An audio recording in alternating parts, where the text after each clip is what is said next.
नमस्कार मंडळी, चला तर आज आपण बनवणार आहोत तूप.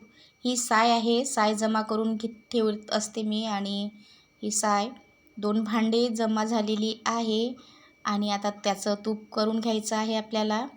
तर आधी साय अशी जमा करून घ्यायची भरपूर आणि मस्त मग नंतर एखाद्या मनात तूप काढून घ्यायचं. तर मी मिक्सरच्या भांड्यामध्ये ही साय काढून घेतलेली आहे आणि थोडं पाणी टाकून या साईला चांगलं पल्स मोडवर फिरून घ्यायचं, म्हणजे बटन चालू बंद करून असं हे जी साय आहे ती फेटून घ्यायची, म्हणजे छान असं लोणी निघते. आणि हे पहा, छान असं लोणी मस्तपैकी साईचं बनलेलं आहे. मस्तपैकी असा साईचं लोणी लगदा सॉफ्ट असा बनलेला.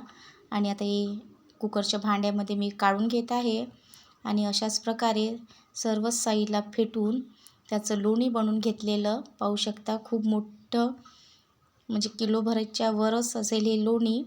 आणि आता या लोण्याला चांगलं 2-3 पाण्यानं मस्त धुवून घ्यायचं. जोपर्यंत त्यातलं बेकार पाणी निघत राहते तोपर्यंत हे धुतच राहायचं. आणि हे पहा, छान असं 4-5 पाण्यानं धुवून घेतलेलं आहे ही लोणी. आणि हे पाणी जे आहे निघालेलं, हे पाणी फेकून नाही द्यायचं. हेच पाणी आपल्या घरी असलेले जे गुलाबाचे रोप, झाडं वगैरे काही असेल ते त्याला थोडं थोडं द्यायचं. झाडांचं हे टॉनिक आहे, फेकून द्यायचं नाही. आणि हे यामधली टीप आहे बरं का मंडळी. आणि हे पाणी पाहू शकता, छान असं दाबू लोणी असं मस्त धुवून घेतलेलं.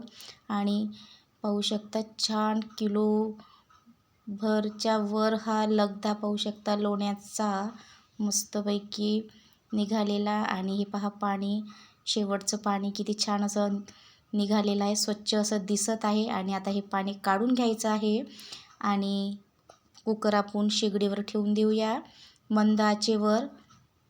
15 मिनटं मस्तपैकी शिजू देऊया या लोण्याला. आणि त्यामध्ये मी सुवासासाठी 2 लवंग आणि 2 वेलची टाकून घेतलेले आहे, म्हणजे तुपाला मस्तपैकी वास येतो. पूर्ण घरभर तुपाचा सुवास दरवळलेला आहे. आणि आता त्या तुपाला चाळणीमध्ये गाळून घेत आहे. पाहू शकता, बेरीसुद्धा काही जास्त निघालेली नाही आहे. आणि मस्तपैकी तूप घरच्या घरी असं साईपासून बनवा.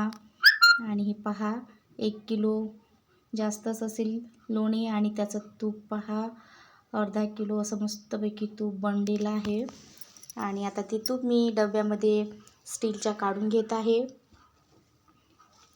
पुन्हा चाळून घ्यायचं त्याला मस्तपैकी, म्हणजे थोडी जरी त्यामध्ये बेरी वगैरे असेल ती बारीक चाळणीने निघून येईल. पाहू शकता किती छान असं तूप बनलेलं आहे, बिना भेसळचं. घरच्या घरी असं तूप बनवा. आणि व्हिडिओ आवडल्यास लाईक करा, शेअर करा, सबस्क्राईब करा. धन्यवाद.